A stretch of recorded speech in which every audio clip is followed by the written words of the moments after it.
আসসালামু আলাইকুম ওয়া রাহমাতুল্লাহ। আমি চাঁদপুর থেকে মোহাম্মদ রবিউল বলছি। এখন ঈদের ছুটি, সবাই যার যার মতো করে যারা ঢাকা শহর ছেড়ে গ্রামে যাচ্ছে, ঘুরে ঘুরে তারা ওরা ব্যস্ততা করে সাথে পরিবারের সবাই লোকজনদেরকে নিয়ে যাচ্ছে। এটা আমাদের মনে রাখা দরকার উচিত।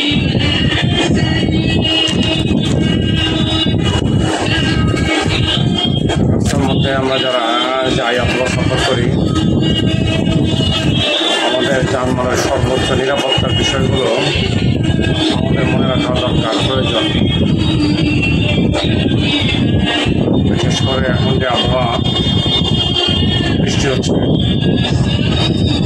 আর এই বৃষ্টির মধ্যে গাড়ির যে ব্রেক সিস্টেমগুলো আছে এগুলো কাজ করে কম।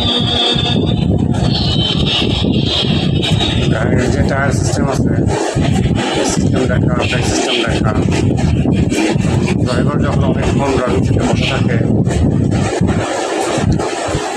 তারও শরীরের আরামের একটা বিষয় থাকে।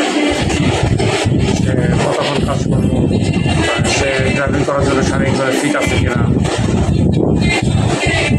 এটা দেখে বিবেচনা করে আমাদের সফর করা উচিত।